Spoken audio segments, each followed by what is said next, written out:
If you wear that dress, I'll marry you. The Arab millionaire's laughter echoed through the crystal ballroom as he pointed at the elegant gown, mocking the housekeeper in front of his elite guests. Everyone joined his cruel joke. But months later, when she walked down that same hallway wearing that exact dress, his laughter died in his throat forever. The crystal chandeliers of the Al Rahman mansion cast dancing shadows across marble floors so pristine they reflected like mirrors. Layla Hassan moved through the grand ballroom with practiced invisibility, her cleaning cartwheels barely making a sound on the polished surface. She had perfected the art of being present, yet unseen, a skill every housekeeper learned when working for families whose wealth exceeded the GDP of small nations. At 42 years old, Layla had been cleaning homes of the ultra-wealthy for over 20 years. Her hands, roughened by decades of chemical cleaners and hard work, told stories she never spoke aloud. Each morning, she woke before dawn in her modest apartment across the city, took 2 buses to reach this neighborhood of gated estates and armed security, and entered through the service entrance that people like her were expected to use.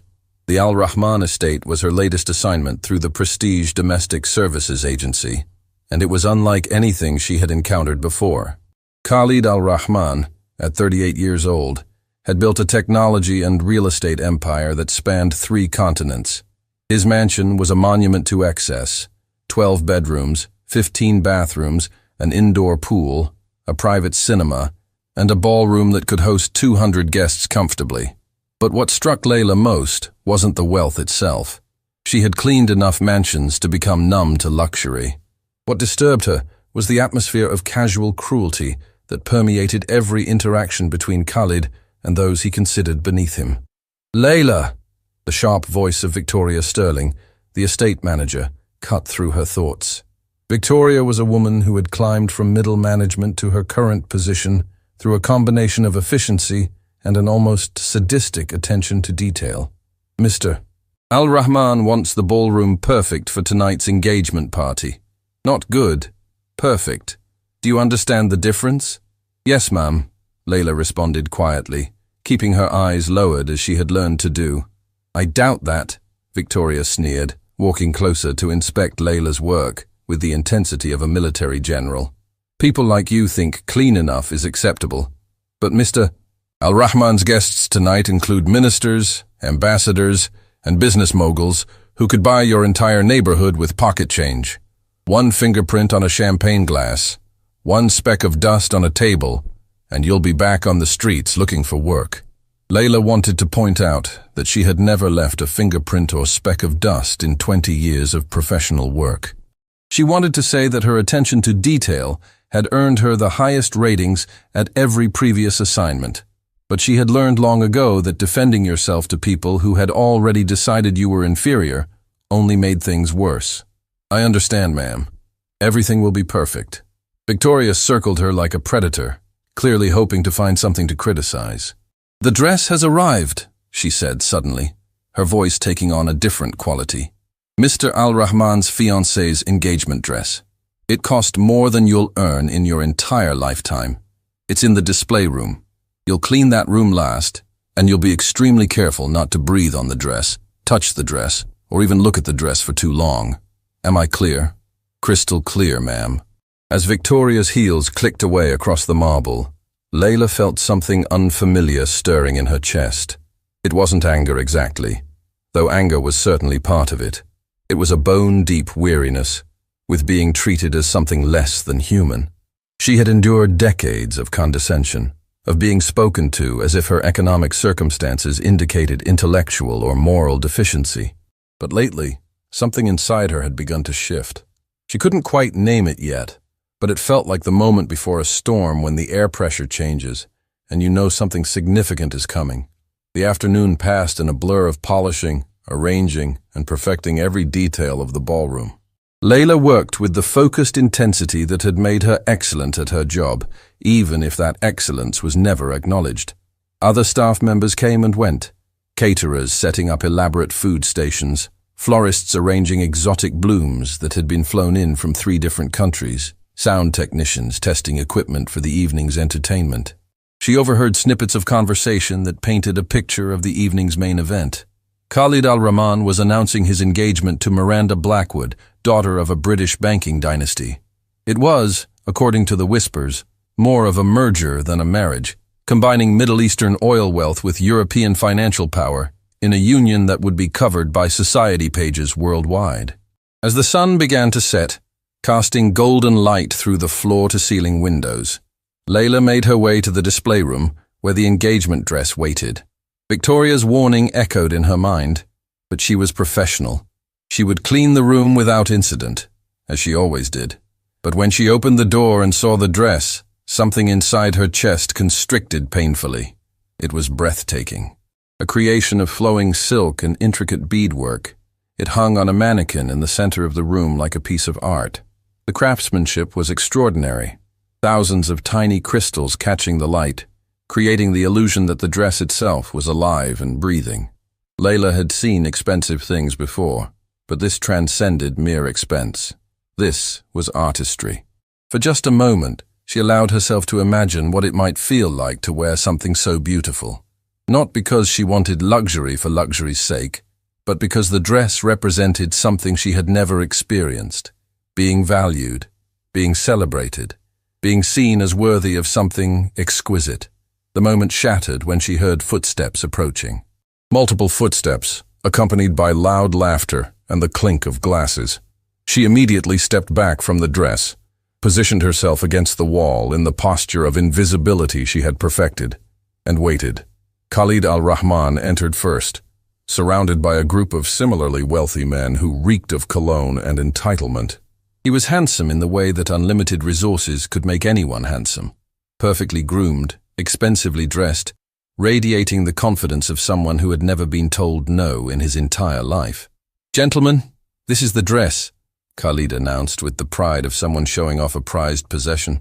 "Designed by Jacques Fontaine himself. Only 3 like it exist in the world. Cost me $500,000. The men circled the dress, making appreciative noises. Layla remained motionless against the wall, hoping they would take what they came to see and leave. But then Khalid's eyes landed on her, and something cruel flickered across his face. "You there," he said, pointing at Layla, as if she were a piece of furniture he had just noticed. "What are you doing in here?" "Cleaning, sir, Miss. Sterling instructed me to prepare this room for the evening." Did she now? Khalid walked closer, and Layla could smell the expensive whiskey on his breath. His friends followed, sensing entertainment in the making. "And what do you think of the dress?" The question was a trap. Layla knew it instinctively. Answer that it was beautiful, and she would be mocked for having opinions above her station. Answer that she didn't notice it, and she would be called blind or stupid. There was no safe response. "It's very elegant, sir," she said carefully, trying to find neutral ground. "Very elegant," Khalid repeated mockingly, and his friends laughed on cue like trained seals. "Did you hear that, gentlemen? She thinks it's very elegant," as if her opinion on haute couture matters even slightly. Layla felt heat rising to her cheeks but kept her expression neutral. She had survived worse humiliations. She could survive this. But Khalid wasn't finished. He was the kind of man who needed an audience for his cruelty, who fed on the laughter and approval of his peers as they watched him diminish someone powerless to fight back. "Tell me," he said, his voice dripping with false curiosity. "Have you ever worn anything elegant? Anything that didn't come from a discount store or a donation bin?" His friends chuckled. One of them, a portly man with a thick gold chain, added, "Khalid, stop torturing the poor woman. She probably thinks elegant means clean."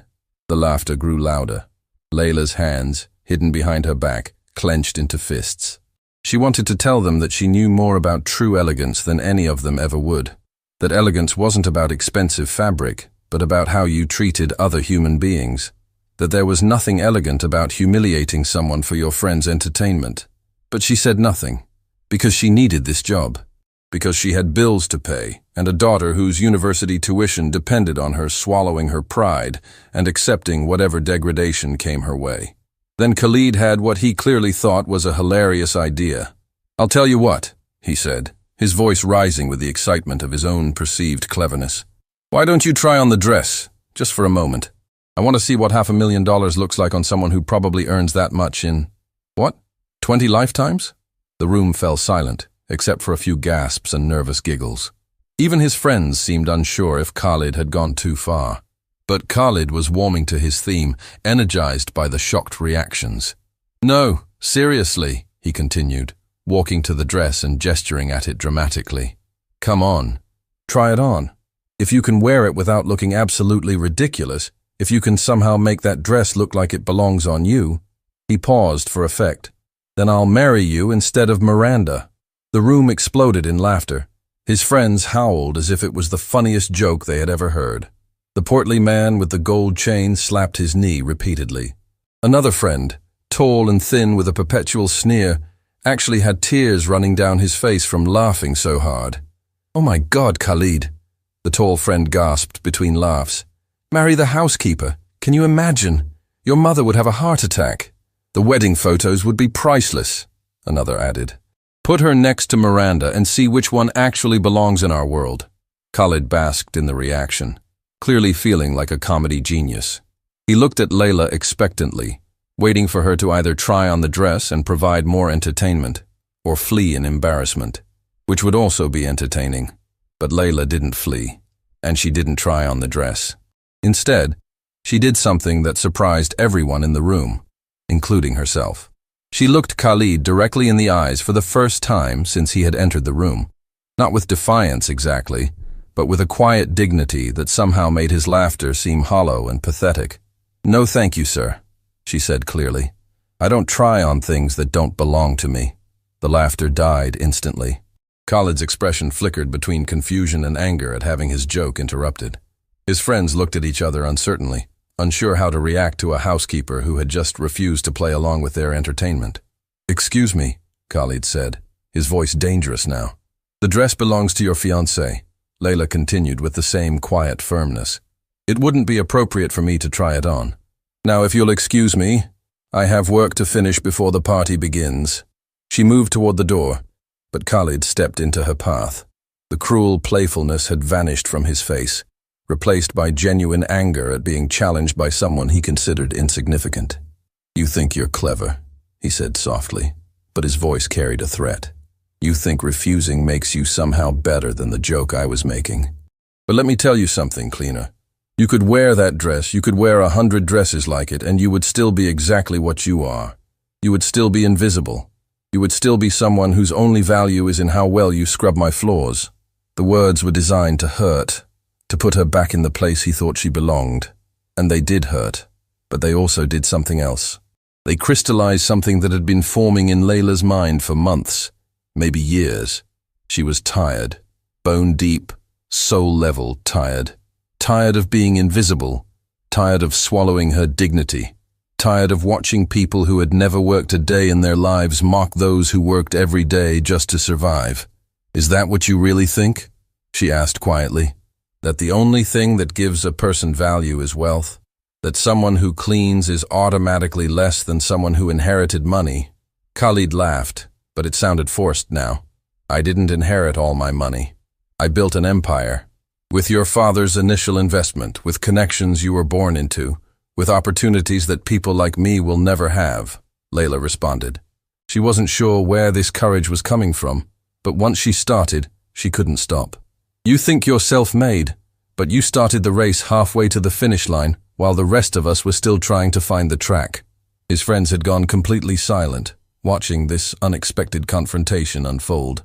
The portly man with the gold chain was no longer laughing. The tall, sneering friend looked uncomfortable. "Get out," Khalid said, his voice shaking with rage. "Get out before I have security throw you out. And don't bother coming back. You're fired." Layla felt her heart sink. She had known this would be the consequence, but hearing it still hurt. Still, she held her head high as she walked to the door. But before she left, she turned back one final time. "One day," she said quietly, "you're going to realize that the people you mock and dismiss are the ones who see you most clearly, because while you're too busy looking down on us, we're seeing exactly who you really are." She left the room without waiting for a response, walking through the mansion's service corridors with tears she refused to let fall until she was outside. She had just lost a job she desperately needed. She had probably destroyed her reputation with the agency, which meant finding new work would be nearly impossible. But as she walked through the service exit for the last time, breathing in the cool evening air, she felt something unexpected. She felt free. The bus ride home felt longer than usual. Layla stared out the window as the gleaming estates of the wealthy district gave way to modest neighborhoods where people like her actually lived. Her phone buzzed insistently in her pocket, but she already knew what the messages would say. Victoria Sterling had wasted no time reporting her insubordination to the prestige domestic services agency. When she finally checked her phone at a red light, her suspicions were confirmed. 3 messages from her agency supervisor, each more threatening than the last. The final one was simple and devastating. Contract terminated effective immediately. Do not contact us for future assignments. Layla closed her eyes and let the reality sink in. 20 years of spotless professional reputation, destroyed in a single evening, because she had refused to be entertainment for cruel men. She thought of her daughter Amira, studying architecture at the State University. Thought of the tuition payment due in 2 weeks. Thought of rent, utilities, food. She thought of that dress. That beautiful, impossible dress. When she arrived at her small apartment, Amira was studying at the kitchen table, surrounded by blueprints and textbooks. At 19, she had inherited her mother's determination and added her own fierce intelligence. She looked up when Layla entered, and her smile immediately faded. "Mama, what happened?" Layla tried to smile, tried to pretend everything was fine as she had done so many times before. But something broke inside her, and the story came pouring out. The dress, the mockery, Khalid's cruel joke, her refusal to play along, the consequences. Amira listened with growing fury, her hands clenched into fists on the table. "He said he'd marry you if you wore the dress? Like you were some kind of joke? Like you weren't even a real person?" "It doesn't matter now," Layla said tiredly. "What matters is I need to find work quickly." "No," Amira said fiercely. "What matters is that people like him think they can treat people like you as if you're disposable, as if your dignity means nothing." "My dignity doesn't pay bills, Habibti." "Maybe it should," Amira muttered, returning to her blueprints with unusual intensity. The next morning, Layla began the humbling process of job hunting. She contacted smaller agencies, applied directly to households, reached out to every connection she had built over 2 decades. But news traveled fast in the domestic services community. The story of the housekeeper who had disrespected Khalid al-Rahman had spread like wildfire. Doors that would have opened easily before remained firmly closed. Days passed, then a week. Layla's savings dwindled. She sold jewelry, furniture, anything of value. She applied for retail positions, restaurant work, anything that would bring in money. But she was overqualified for entry-level positions and underqualified for everything else. On the 8th day after her firing, something unexpected happened. Layla was walking through the downtown business district, returning from yet another rejected job application, when she passed the window of an exclusive bridal boutique called Maison Elegance. She normally wouldn't have even glanced at such a place, but something made her stop. In the window was a dress, not the same dress from Khalid's mansion, but similar in its breathtaking beauty. And standing inside the boutique, gesturing animatedly at the dress, was a woman Layla recognized from photographs, Miranda Blackwood, Khalid's fiancée. Layla was about to walk away when she noticed something odd. Miranda looked distressed, almost in tears, while 3 boutique attendants hovered helplessly around her. Through the glass, Layla could see the problem. The dress Miranda had selected was clearly too large, hanging awkwardly on her petite frame. The attendants were trying to explain something, probably that alterations would take time she apparently didn't have. Layla's hand was on the door before she consciously decided to enter. An old instinct from her mother, who had been a seamstress, pulled her forward. "Excuse me," she said to one of the attendants, who looked at her clothing and immediately assumed she was lost. "I can help." "Ma'am, this is a private appointment," the attendant said coolly. "If you need assistance, you'll have to make an appointment." But Miranda had heard Layla's voice and turned. Up close, she was younger than Layla had expected, perhaps 25, with the kind of beauty that came from good genetics and better skincare. But her eyes were red from crying, and she looked desperate. "Can you really help?" Miranda asked, her British accent crisp but strained. "The wedding is in 2 days, and this dress is the only one in the city that matches my vision. But it's completely wrong for my size. Layla approached the dress, her experienced eyes assessing the situation immediately. I can alter it. Not perfectly, not like a professional couturier would, but well enough that no one will notice.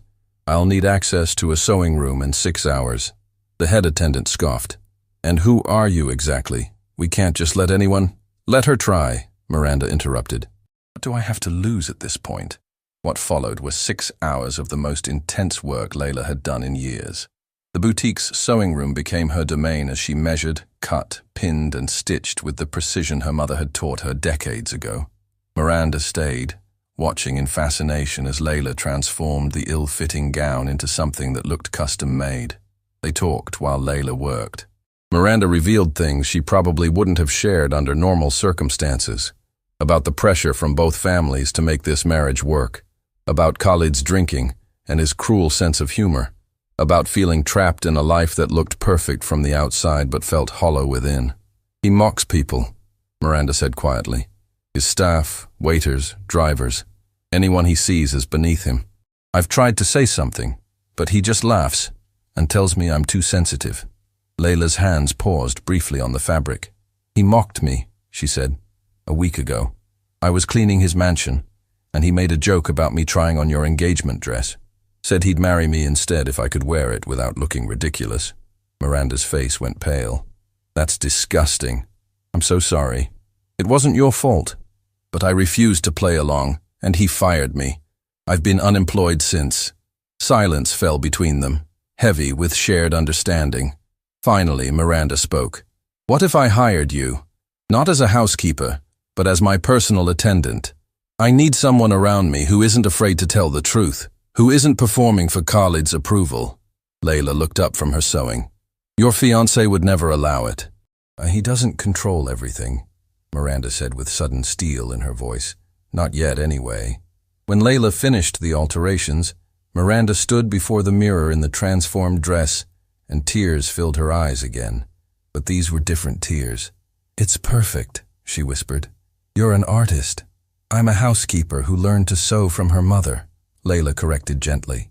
No, Miranda said firmly, meeting her eyes in the mirror. You're whatever you choose to be, and I choose to believe you're meant for more than cleaning other people's homes. As Layla left the boutique that evening with a check that would cover 3 months of expenses and a job offer that would change everything, she thought about Khalid's words, about being invisible, about value being determined by economic status. And she thought about the dress she had altered, about transformation being possible with the right skills, the right determination, the right moment. She didn't know it yet, but forces were already in motion. Miranda had made a decision that would shake Khalid's world, and Layla's refusal to be diminished was about to create consequences none of them could have predicted. The engagement party had happened without her, but the real story was just beginning. And that red dress from Khalid's cruel joke? It was about to become a symbol of something neither he nor anyone else expected. Redemption was coming, and it would arrive wearing exactly what it had been mocked for. Miranda's penthouse apartment overlooked the city from the 42nd floor of the Azure Towers, a building where even the smallest unit cost more than most people earned in a lifetime. Layla stood by the floor-to-ceiling windows, watching the sun rise over a world that had suddenly shifted beneath her feet. Just days ago, she had been scrubbing floors. Now she was living in a guest room that was larger than her entire apartment, working as personal attendant to one of the city's most prominent socialites. Coffee? Miranda appeared in silk pajamas that probably cost more than Layla's monthly rent, holding 2 steaming mugs. Her hair was pulled back in a messy bun, and without makeup, she looked younger and more vulnerable than her public persona suggested. Thank you. Layla accepted the mug, still uncomfortable with being served by someone who was technically her employer. Miranda settled onto the white leather sofa, tucking her legs beneath her. We need to talk about the wedding, and about Khalid. Over the next hour, Miranda revealed the truth behind the glamorous engagement that society pages had celebrated. The marriage had been arranged by their families, a business merger disguised as romance. Miranda's father needed Khalid's connections in Middle Eastern markets. Khalid's family wanted the prestige and respectability that came with marrying into British aristocracy. I thought I could make it work, Miranda said, staring into her coffee. I thought maybe affection would grow over time. But then I started seeing how he treats people. The staff at restaurants, the drivers, anyone he considers beneath him. It's like he needs to prove his superiority constantly. Why go through with it then? Layla asked gently. Because I've never had the courage to disappoint my family. Because I've been trained since childhood to do what's expected. Because... She paused, tears forming. Because I didn't know there was another option until I met you. Layla looked at her in confusion. I don't understand. You stood up to him. You refused to be diminished. You walked away from a job you needed because your dignity mattered more. I've never done anything like that in my life. I've always been the good daughter, the perfect fiancé, the one who smiles for photographers while dying inside. Miranda. I want to call off the wedding, Miranda said suddenly, the words tumbling out in a rush. But I can't do it alone. If I just cancel, my family will convince me to reconsider. Khalid will charm and manipulate. I need something to make the break permanent. Something that shows everyone who he really is. Layla's heart began beating faster. What are you suggesting? Miranda stood and walked to her bedroom, returning moments later with a garment bag. She unzipped it slowly, and Layla's breath caught. It was the red dress, the engagement dress from Khalid's mansion, the one he had mocked her about, the one he had used as a prop in his cruel joke. Miranda, how did you... Khalid had it sent here after the engagement party. Said I should keep it as a reminder of how much he spent on me. Miranda's voice was bitter. But I think we should use it differently. I think you should wear it. I don't understand. The wedding is in 2 days. There's a pre-ceremony reception where both families will be present, along with business partners, society reporters, everyone who matters in our world. Miranda's eyes were bright with something between fear and determination. I want you there, wearing this dress, looking absolutely stunning. I want Khalid to see you and remember his joke. And then I want to announce that the wedding is cancelled because I've finally seen him for who he really is. Layla shook her head. That's social suicide for you. Your reputation... My reputation as what? As someone who married a cruel man for business reasons. I'd rather be known for having standards. Miranda took Layla's hands. Please, help me do the right thing. Help me show him that the people he mocks and dismisses can't be bought or broken. There has to be another way. There isn't. Not one that would make the same point. Don't you see? His joke was that someone like you could never belong in his world. But what if you do? What if you walk into that reception looking more elegant and dignified than anyone there? What if you prove that Grace has nothing to do with bank accounts? Layla looked at the dress, remembering the humiliation of that night. Remembering Khalid's laughter, his friend's mockery, the assumption that she was less than human because she cleaned for a living. If I do this, Layla said slowly, there will be consequences. Not just for you, but for me. For Amira. We'll be in every society column, every gossip site. People will dig into our lives. I know. And I'll make sure you and Amira are protected, financially, legally, whatever you need. I have access to my own inheritance, separate from my father. You'll never have to worry about money again. This isn't about money. I know, Miranda said softly. It's about dignity. It's about standing up to people who think they can treat others as disposable. It's about showing the world that kindness and character matter more than wealth and status. Layla thought about her mother, who had worked herself into an early grave so Layla could have opportunities she never had. Thought about Amira, studying to become an architect, dreaming of buildings that would stand for generations. Thought about all the other housekeepers, waiters, drivers, and service workers who swallowed daily humiliations just to survive. Okay, she said finally. I'll do it. The next 2 days were a whirlwind of preparation. Miranda insisted on professional hair and makeup, the works. She hired a stylist who brought shoes, jewelry, accessories. But she was adamant about one thing: no radical transformation. Layla would look like the best version of herself, not like someone pretending to be someone else. The point isn't to make you look like one of them, Miranda explained. The point is to show that you don't need to look like them to have worth. On the morning of the reception, Layla stood before the full-length mirror in Miranda's penthouse and barely recognized herself. The red dress fit perfectly, as if it had been made for her body specifically. Her hair was styled simply but elegantly. The makeup enhanced her natural features rather than masking them. But what surprised her most was her expression. She looked confident, strong, like someone who knew her value regardless of what others thought. "You're stunning," Miranda breathed, appearing behind her. "Absolutely stunning." "I'm terrified," Layla admitted. "Good. It means you're human. But Layla, look at yourself. Really look. You deserve to wear this dress. You deserve to walk into that room with your head high. You deserve respect." Amira arrived just before they were scheduled to leave. Miranda had invited her, insisting that Layla should have family support. When Amira saw her mother, she burst into tears. "Mama, you look like a queen." "I look like someone wearing a dress too expensive for common sense," Layla said, but she was smiling. "No," Amira said fiercely. "You look like exactly who you are. Someone dignified and beautiful and strong. Someone who taught me that our worth isn't determined by other people's opinions." The car service Miranda had arranged pulled up outside. A sleek vehicle with a professional driver who opened doors and treated them with genuine respect. As they drove toward the Grandview Hotel where the reception would be held, Layla felt her heart racing. "Are you ready for this?" Miranda asked, squeezing her hand. "No," Layla admitted, "but I'm doing it anyway." The Grandview's grand ballroom was even more spectacular than Khalid's mansion. Crystal chandeliers the size of small cars hung from vaulted ceilings.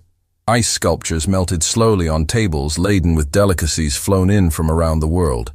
A string quartet played classical music in one corner, while waiters circulated with champagne and appetizers. The room was filled with exactly the type of people Layla had spent her career being invisible to. Business magnates, socialites, politicians, celebrities. Everyone dressed in designer labels. Everyone comfortable in this world of extreme wealth. When they entered, conversation didn't stop immediately, but gradually, like ripples spreading across water, people began to notice. First the dress, which many recognized from society coverage of the engagement party. Then Layla herself, clearly not someone who belonged to this crowd but wearing that dress with surprising grace. And then Khalid saw her. He was standing with a group of business associates, laughing at some joke, when his eyes landed on Layla. His glass stopped halfway to his lips. His expression froze. Every trace of color drained from his face. Layla met his eyes across the crowded room, and for the first time in her life, she didn't look away first. The game had begun, and Khalid al-Rahman was about to learn that some people couldn't be dismissed as easily as he assumed. The silence that fell over the ballroom was suffocating. Khalid stood frozen, his champagne glass trembling in his hand as he stared at Layla. Around him, his business associates followed his gaze, confusion crossing their faces. They didn't understand what they were seeing, only that their host looked like he had seen a ghost. Miranda squeezed Layla's hand once, then released it. "Remember," she whispered, "you belong here as much as anyone, more than most." Layla forced herself to breathe steadily as she walked further into the room. She could feel hundreds of eyes on her, hear the whispers spreading like wildfire. But she kept her head high, her steps measured and graceful. She wasn't pretending to be something she wasn't. She was simply refusing to pretend she was less than she was. "Layla," a familiar voice made her turn. It was Victoria Sterling, the estate manager who had threatened her just weeks ago. Victoria's expression was a mixture of shock and something that might have been fear. "What are you doing here?" "I'm a guest," Layla replied simply. "Is that a problem?" Before Victoria could respond, Khalid was suddenly there, having crossed the ballroom with surprising speed. Up close, Layla could see the fury blazing in his eyes, barely contained beneath a veneer of social politeness. "We need to talk," he said through gritted teeth. "Now, privately." "I don't think we have anything to discuss," Layla responded calmly. "You're wearing the dress." His voice was low, dangerous. "That dress, my dress. How dare you?" "Actually," Miranda appeared at Layla's side, her voice carrying across the nearby guests who were straining to hear.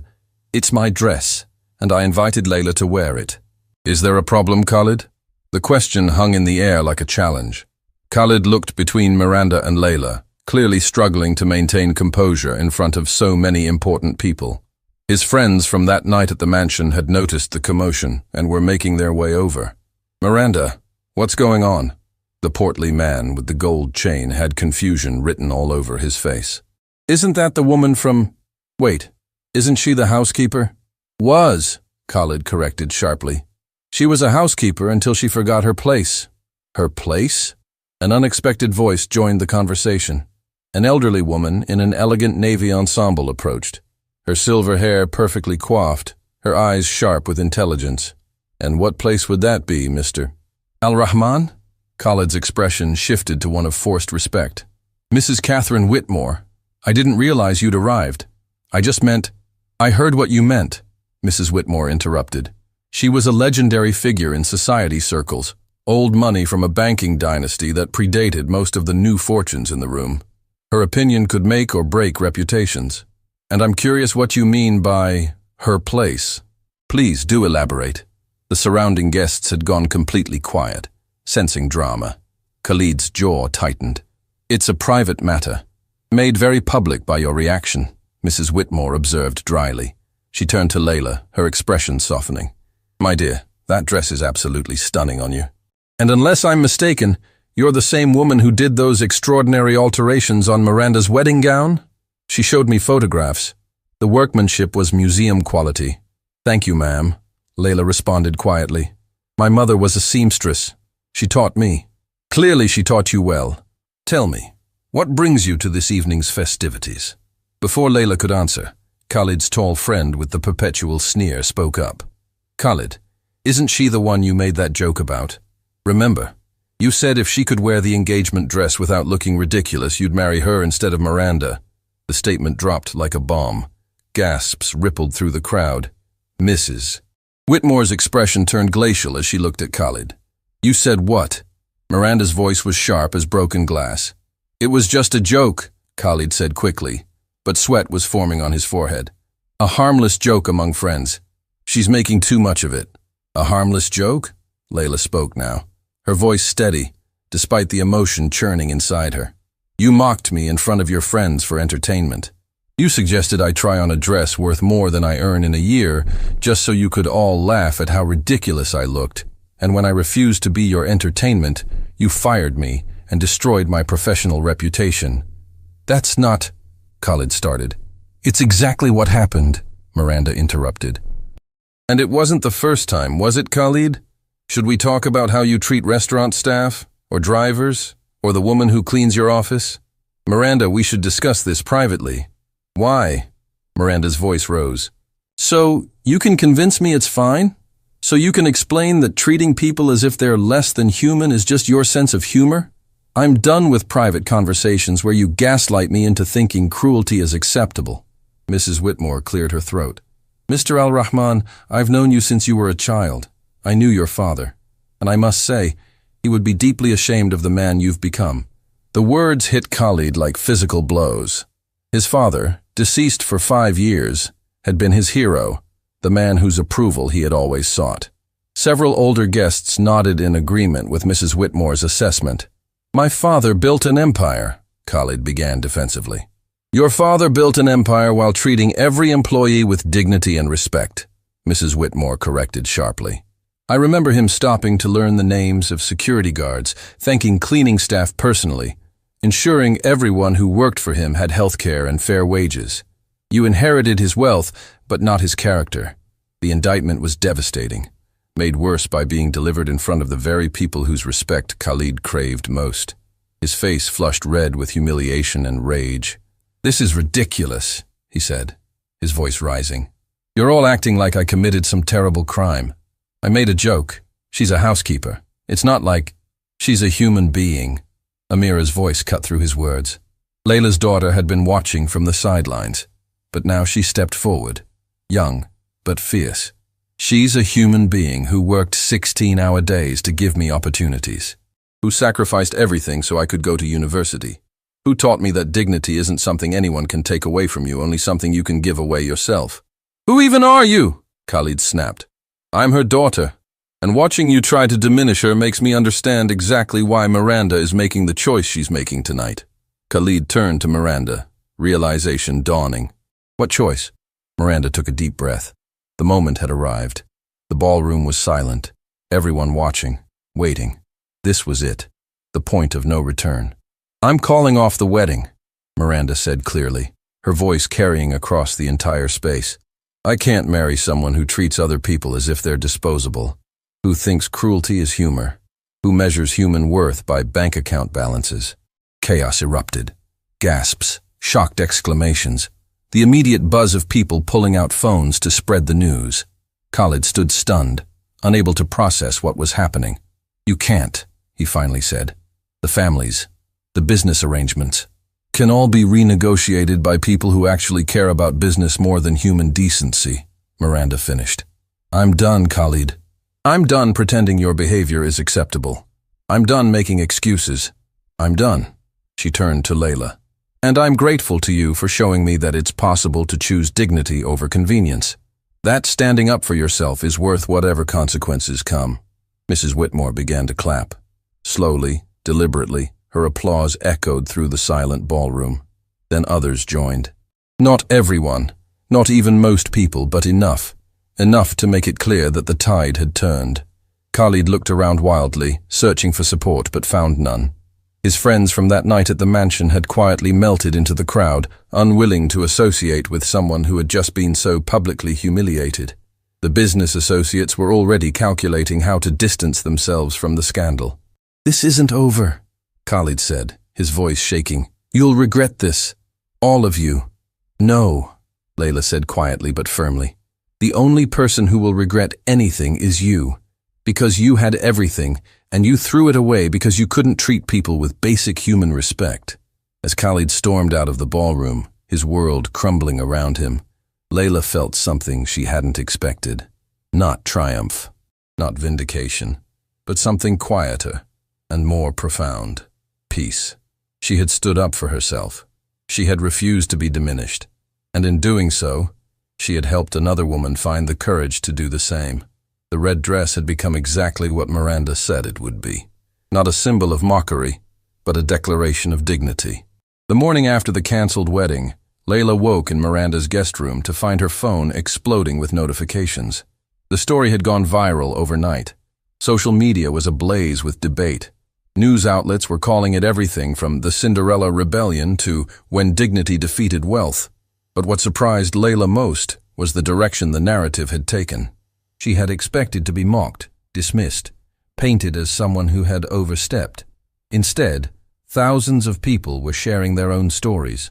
Service workers who had been humiliated, employees who had been treated as invisible, people who had swallowed their dignity daily just to survive. "It's bigger than us," Miranda said, appearing with coffee as she had every morning since Layla arrived. But today her expression was different, lighter, free. "Look at this." She showed Layla her tablet, scrolling through hundreds of posts. Restaurant servers talking about customers who snapped fingers at them. Delivery drivers sharing stories of being blamed for things beyond their control. Housekeepers describing years of being treated as furniture. "They're calling it the dignity movement," Miranda said softly. "Because of you. Because you refused to accept that your economic circumstances made you less human." "I didn't do anything special," Layla protested. "I just stood up for myself. That's exactly what made it special. You didn't have power or money or connections. You just had the courage to say, no, I deserve better than this. And it gave thousands of other people permission to say the same thing." Over the following days, the story continued to evolve. Mrs. Catherine Whitmore gave an interview to the city's most prestigious newspaper, talking about the importance of treating all people with respect, regardless of their profession. She pointedly mentioned that her own grandmother had been a seamstress, and that hard work was more admirable than inherited wealth. Other society figures began speaking out. Some defended Khalid, dismissing the entire incident as political correctness gone too far. But surprisingly, many didn't. Many admitted they had witnessed similar behavior and had said nothing. Some even confessed to their own moments of casual cruelty toward service workers. The business world moved quickly. Several of Khalid's investors pulled funding, citing concerns about leadership values and public perception. His board of directors called an emergency meeting. The technology and real estate empire his father had built began showing cracks in its foundation. But Layla barely registered any of this. She was too focused on what came next for her and Amira. Miranda had been true to her word about financial support, but Layla struggled with accepting it. "I've worked my whole life," she told Miranda over breakfast weeks after the cancelled wedding. "Taking money I didn't earn feels wrong." You earned it by having the courage to do what I couldn't do alone, Miranda countered. But if it makes you uncomfortable, then let's think of it differently. What would you do if money wasn't a concern? What would bring you joy? The question haunted Layla for days. She had spent so long focused on survival that she had never considered joy. But slowly, an idea began forming. Her mother had been a seamstress. Layla herself had skills in alterations and design, and she had witnessed firsthand how something as simple as a beautiful dress could transform how a woman saw herself. "I want to open a boutique," she told Miranda finally, "but not a regular boutique. One that provides professional clothing to women re-entering the workforce. Women leaving abusive relationships. Women coming out of homelessness. Women who have the skills for good jobs but not the wardrobe. And I want to teach sewing classes. Pass on what my mother taught me." Miranda's eyes filled with tears. "That's beautiful. Let's make it happen." The Layla Hassan Foundation launched 6 months after the canceled wedding. It occupied a modest storefront in a neighborhood that bridged the wealthy district and the working-class areas. Inside, racks of professional clothing donated by Miranda's society connections, mixed with pieces Layla had altered or created herself. Women could come in for free consultations, receive complete interview outfits, and attend workshops on everything from resume writing to confidence building. But the sewing classes were what Layla loved most. Every Saturday, she taught a dozen women the skills her mother had taught her: how to measure accurately, how to understand fabric and drape, how to transform something ordinary into something special. "My mother used to say that sewing is about transformation," Layla told her students one Saturday morning. "Not just transforming fabric, but transforming how we see ourselves. Every stitch is an act of care. Every seam is a promise that something better is possible." Among her students was a woman named Grace, who had spent 3 years in a domestic violence shelter before finally leaving her abuser. She was training to become a medical assistant, but couldn't afford professional clothes for interviews. "I never thought I deserved nice things," Grace confessed during one session, her hands shaking as she tried to thread a needle. "He told me I was worthless so many times I started believing it." Layla put her hand over Grace's, steadying it. "You are not worthless. You are here, learning, growing, building a new life. That takes more courage than most people will ever need to show." "Did you ever feel worthless?" Grace asked. Layla thought about Khalid's mansion, about being mocked in that display room, about years of being invisible. "Yes, many times, but I learned something important. Other people's cruelty says everything about them and nothing about us. Our worth doesn't come from their approval." "Is it true what they say? That you wore a dress to a fancy party and it changed everything?" "I wore a dress I had been mocked about, but it wasn't the dress that changed things. It was deciding that I deserved to exist in spaces where people assumed I didn't belong. It was refusing to shrink myself to make cruel people comfortable." While the foundation flourished, Khalid's empire continued to crumble. His board had removed him as CEO, replacing him with a professional manager who immediately began repairing relationships with employees and partners. Several of his business associates had publicly apologized for their own past behavior, crediting the incident at the wedding reception as a wake-up call. But Khalid himself had vanished from public life. Some said he had left the country. Others claimed he was living in one of his properties in isolation. The man who had once been everywhere, whose every move had been covered by society pages, had become invisible, until one morning, almost a year after the cancelled wedding, when Layla arrived at the foundation to find someone waiting outside. Khalid al-Rahman looked like a different man. He had lost weight, and not in a healthy way. His expensive clothes hung loosely on his frame. His eyes, once so confident and cruel, were hollow and haunted. When he saw Layla, he didn't speak immediately. He just stared, as if she were an apparition he wasn't sure was real. "What do you want?" Layla asked, her hand on the door, ready to retreat inside if necessary. "To apologize," Khalid said, his voice cracking. "I know I have no right to ask for your time. I know I don't deserve forgiveness. But I need you to know. I need you to understand what you did." "What I did?" Layla's voice was sharp. "I didn't do anything except refuse to be your entertainment." "You held up a mirror," Khalid said. "You showed me who I had become, and it destroyed me. It should have destroyed me." Layla studied him, trying to discern if this was genuine or another manipulation, but there was something in his broken posture, his obvious shame, that seemed real. "Why are you here?" she asked again. "Because I've spent the last year trying to understand how I became the person who could treat another human being that way. I've been in therapy. Real therapy. Not the kind where rich people pay someone to tell them they're fine. I've been confronting things about myself I spent my whole life avoiding." He paused, gathering courage to continue. "My father. Everyone thinks he was this amazing man who treated people well. And in public he was. But at home he was different. He taught me that the world was divided into winners and losers, and that showing kindness to losers was weakness. He mocked my mother for caring about the staff. He fired people for minor mistakes just to show he could. Tears were running down Khalid's face now, and he made no effort to hide them. I became him. I became exactly what he made me, and I convinced myself it was strength. That being cruel meant being powerful. And then you showed me what real strength looks like. Walking away from a job you needed because you wouldn't compromise your dignity. That's power I never had." Layla felt something shifting inside her. Not forgiveness, not yet, but perhaps the first step toward it. Understanding. "What do you want from me?" she asked more gently. "Nothing. I want nothing from you. I just wanted you to know that you changed my life. Not just by humiliating me, though I deserve that, but by showing me there's another way to exist in the world. That treating people with respect isn't weakness. That real power comes from lifting others up, not pushing them down." He reached into his jacket and pulled out an envelope. "This is a bank transfer authorization. I'm donating $10 million to your foundation. No strings attached, no publicity, no tax write-off. Just trying to do something good with money I didn't earn and definitely didn't deserve." Layla took the envelope with shaking hands. $10 million. More than she could have imagined. Enough to expand the foundation across the entire city, maybe beyond. "I don't know what to say." "Don't say anything," Khalid replied. "Just keep doing what you're doing. Keep teaching people that they have worth. Keep being the person who had more courage in one moment than I've shown in my entire life."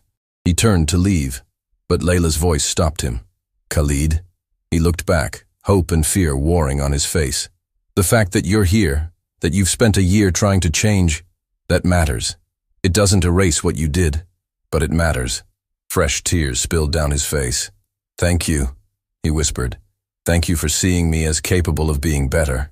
As he walked away, Layla felt something unexpected. Not satisfaction at his suffering, but sadness at how much pain people carried. How that pain twisted them into versions of themselves they never meant to become, and hoped that change was always possible. She went inside and called Miranda, who arrived within the hour. Together they looked at the bank transfer authorization, at the zeros that would transform their small operation into something that could change thousands of lives. "He came to apologize," Layla told her. "And I think he meant it." "Do you forgive him?" Miranda asked. "I don't know. Maybe someday. But I recognize that he's trying to become better, and that's worth acknowledging." "You're a better person than I am," Miranda said. "I'm still angry at him for years of watching him treat people as disposable." "Anger is okay too," Layla smiled. "We all heal differently." The months that followed saw the foundation expand dramatically. They opened 3 new locations, each in a different neighborhood, each serving women who needed not just clothing, but hope. Layla hired staff, including several women who had been students in her sewing classes and had discovered a passion for design and alterations. Grace, the woman who had escaped domestic violence, became the foundation's head seamstress. She trained others while working on her medical assistant certification at night. "You saved my life," she told Layla one evening as they locked up the main location together. "You saved your own life," Layla corrected gently. "I just provided a space for you to remember your worth." Isn't that the same thing? Maybe it was. Layla was learning that sometimes the most powerful thing you could do was simply see people, acknowledge their humanity, treat them as if they mattered, because they did. Amira graduated from university with honors, her thesis on sustainable architecture winning multiple awards. She announced her intention to design affordable housing that didn't sacrifice beauty or dignity. "My mother taught me that everyone deserves to live in spaces that honor their humanity," she said in her graduation speech. "Not just the wealthy." Miranda had found her own path as well. She started a non-profit focused on workers' rights and dignity in employment. She lobbied for better protections for domestic workers, restaurant staff, and others in service industries. She became a voice for people who had been voiceless, using her privilege to amplify their stories rather than silence them. "I spent so many years worried about doing what was expected," she told Layla over coffee one morning. "And it took your example to show me that the most important expectation to meet is your own. To be able to look in the mirror and respect who you see." 2 years after the cancelled wedding, Mrs. Catherine Whitmore hosted an event honoring women who had made significant contributions to social justice. Layla was among the honorees, though she had initially refused the recognition.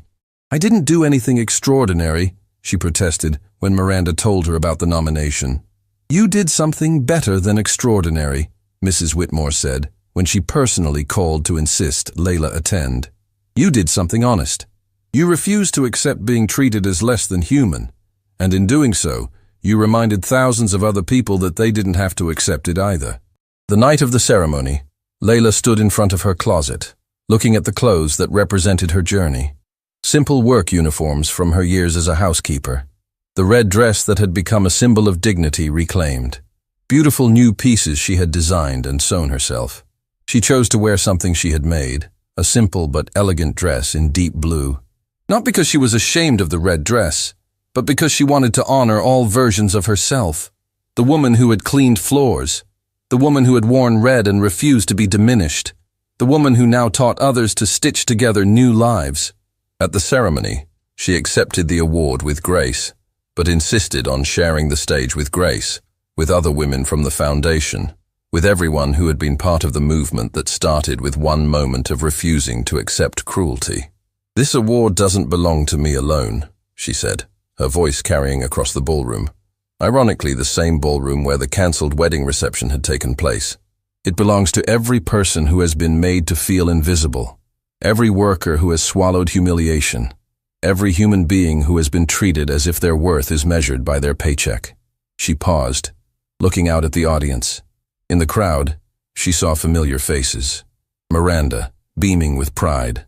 Amira, tears streaming down her cheeks. Mrs. Whitmore, nodding approvingly. And in the back, trying to remain unseen, was Khalid. Their eyes met across the distance. He wasn't there for redemption or forgiveness. He was there to witness, to remember, to hold himself accountable. Layla gave him a small nod of acknowledgement. Not forgiveness yet, maybe not ever, but recognition that he was trying. "The truth is," Layla continued, "we all have moments where we can choose cruelty or kindness, where we can make someone feel small or help them feel seen. And those moments matter more than money, more than status, more than any measure of success society teaches us to value." She looked down at the award in her hands, a beautiful crystal sculpture that probably cost more than she used to earn in months. "My mother used to say that sewing teaches you patience, that you can't rush transformation. You have to take it one stitch at a time, trusting that eventually all those tiny stitches will create something beautiful and strong. That's what we're doing here. Taking our moments of choosing dignity, choosing kindness, choosing to see each other's humanity, and stitching them together into a society where everyone is treated with the respect they deserve." The standing ovation lasted 5 minutes. But what Layla would remember most wasn't the applause. It was the faces of women in the audience who had been invisible their whole lives, who were seeing themselves reflected, honored, celebrated for the first time. After the ceremony, as people mingled and congratulated honorees, Layla found herself alone for a moment on the balcony, overlooking the city lights. "Mama," Amira's voice was soft behind her. "Are you okay?" Layla turned, smiling at her daughter. "I'm more than okay. I'm grateful." "For what?" "For learning that dignity isn't something anyone can take from you, that standing up for yourself matters, that transformation is always possible, for everyone, even for people like Khalid, especially for people like Khalid. Because if we believe people can't change, then we're saying our own changes don't matter either, that the work we do to become better doesn't count." They stood together, mother and daughter, looking out at a city that had witnessed their transformation. from invisible housekeeper and struggling student to leaders of a movement that touched thousands of lives. "The dress is in a museum now," Amira said suddenly. "Did you know? The Fashion and Cultural History Museum asked Miranda to donate it. They're calling it a symbol of the dignity movement." Layla laughed. "A $500,000 dress in a museum because someone refused to try it on." "Not just refused to try it on," Amira corrected. "Refused to be entertainment for cruelty. That's what the museum plaque says. It tells the whole story." "What story is that?" "About a woman who cleaned houses and raised a daughter, and learned from her mother that true elegance isn't about what you wear, but how you treat others. About a moment when she was mocked and chose dignity. About how that choice started a wave of change that affected thousands of people." Layla felt tears on her cheeks. "My mother would be proud." "She would be," Amira agreed. "But Mama, I think she already knew. I think she knew exactly who you were when she taught you to sew. When she showed you that transformation happens one stitch at a time. She was preparing you for this." As they returned to the party, Layla thought about all the transformations she had witnessed. Miranda finding courage to choose authenticity over convenience. Grace rebuilding a life from ashes. Khalid beginning the hard work of becoming someone worth respecting. The foundation students learning skills and rediscovering worth and herself. Transformed from someone who had learned to be invisible into someone who taught others to be seen. The red dress might be in a museum, but what it represented was alive in every woman who chose dignity, every person who refused to accept being treated as disposable. Every moment someone stood up and said, "I deserve better than this." Years later, when people asked Layla about that night at the cancelled wedding, about wearing the dress and standing up to cruelty, she would always say the same thing. It wasn't about the dress. It was never about the dress. It was about remembering that our worth doesn't come from other people's opinions, that dignity is our birthright, not something we have to earn, and that the most revolutionary thing you can do in a world that wants you to feel small is to stand tall and refuse to shrink. The Layla Hassan Foundation continues to serve women across the city and beyond. The dignity movement sparked by one woman's refusal to accept cruelty has spread globally, inspiring policy changes, workplace reforms, and a cultural shift in how service workers are treated. And somewhere, in a museum, a red dress hangs as a reminder that sometimes the most powerful act of rebellion is simply believing you deserve respect.